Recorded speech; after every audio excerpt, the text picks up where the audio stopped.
Palasyo Malacanang, sinabi ng impeachment complaint ay hindi maganda sa imahe ni Pangulong Ferdinand Bongbong Marcos Jr. at sa ekonomiya ng Pilipinas. Ang Pangulo naman hindi nababahala sa impeachment complaint at ikinalungkot ang nangyari kay former Senator Bong Revilla. Kuha tayo ng mga detalye sa pag-uulat ni Bombo Annalise Subirano. Hindi maganda para sa imahe ni Pangulong Ferdinand Marcos Jr. at sa ekonomiya ng bansa ang paghahain ng impeachment complaint laban sa punong ehekutibo. Ayon kay Palace Press Officer Undersecretary Claire Castro, may kaakibat kasi itong negatibong epekto ang impeachment sa pananaw ng mga ekonomista at sa kalagayan ng ekonomiya ng bansa dahil maaaring magbigay ito ng negatibong impresyon at hindi satisfied sa pamumuno ng Pangulo. Binigyan din ni Castro, anuman ang pinanggalingan, sino man ang naghain ng impeachment complaint, hindi ito kailanman mabuti para sa Pangulo at sa interes ng bansa.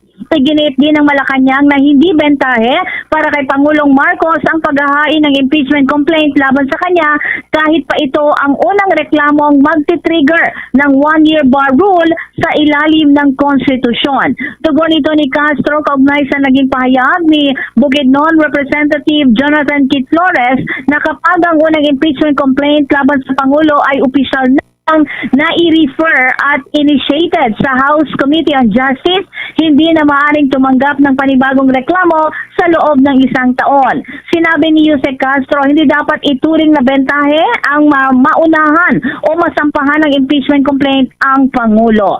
Pakinggan natin si Palace Press Officer Undersecretary Claire Castro sa pagtatanong ng Bombo Radio. Na kapag ang unang impeachment complaint laban kay PBBM ay official lang na i-refer at initiated na po sa House Committee on Justice, wala nang ibang reklamong maaring tanggapin sa loob ng isang taon, alunsunod po ito sa one-year bar rule ng konstitusyon. Sa pananaw po ba ng Malacanang, nagkakaroon ito ng bentahe o magkaroon ito ng bentahe, lalo't may iba pang grupo na nagpahayag ng intensyong magsampa ng hiwalay na impeachment laban sa Pangulo? Hindi po natin masasabi na ang pagpa-file ng impeachment complaint paunahan ay bentahe sa Pangulo.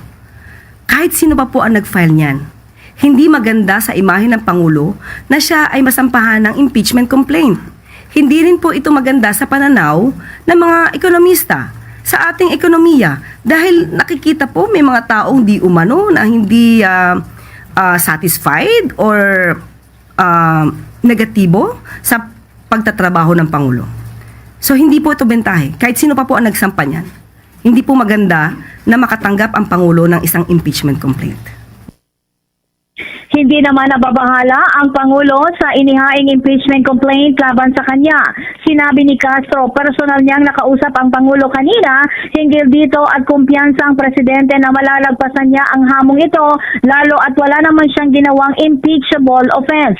Naniniwala si Presidente Marcos na hindi uusad ang reklamo laban sa kanya.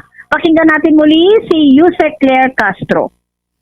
Hindi naman po siya nababahala dahil alam po niya na wala siyang ginawa na impeachable offense na maaari masabi na siya ay dapat managot.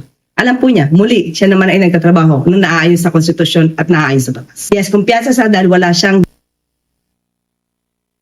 Nalulungkot naman si Pangulong Marcos sa pagkakadawit ni dating Senator Bong Revilla Jr. sa issue ng maanumalyang flood control projects. Ayon kay Castro, sa kabila nito, sinabihan niya ng Presidente na bagaman kaibigan niya at dating kaalyado si Revilla, proseso pa rin ang mananaig. Ayon sa Pangulo, kailangan pagdaanan ito dahil may sinusunod na due process. Si Revilla ay kasama sa tiket ng partido ng Pangulo na alyansa para sa bagong Pilipinas nitong nagdaang senatorial elections. Muli si Yusek Claire Castro.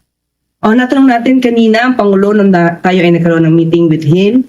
Tinanong ko siya kung ano nararamdaman niya. Sabi niya malungkot siya. Dahil nakasama niya to sa alyansa at kaibigan niya si Senator Bong Revilla. Pero ganun pa man, proseso pa rin naman na naik. So, yun na lang po. Kailangan pong pagdaanan ito dahil may proseso. Still, sinabi po niya na malungkot po siya sa nangyari. Sa Samantala, tiwala din ang Malacanang na gampanan ni House Majority Leader Sandro Marcos ang kanyang tungkulin nang walang kinikilingan kahit pa ang impeachment complaint ay laban sa kanyang ama na si Pangulong Marcos.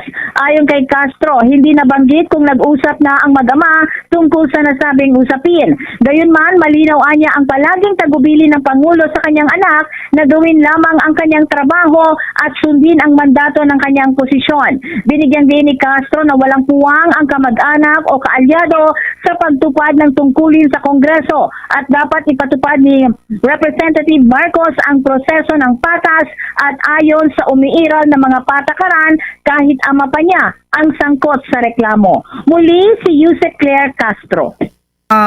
Nabanggit sa atin kung sila'y nagkapag-usap na. But lagi naman pong utos ng Pangulo sa kanyang anak, gawin lang ang kanyang trabaho. Hindi pwede rito ang kamag-anak, kaalyado. Kung ano po ang mandato ni Congressman Sandro, ipatupad niya po yon. Wala dapat siyang kinikilingan. Kahit ama niya po ang masasabing malalagay dito sa impeachment. Si Palace Press Officer Undersecretary Claire Castro.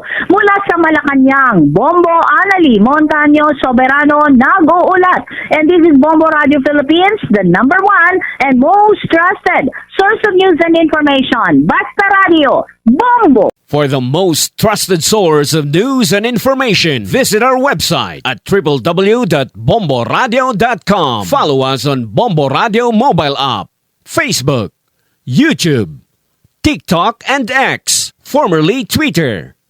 Like, share, and stay connected. Anytime, anywhere.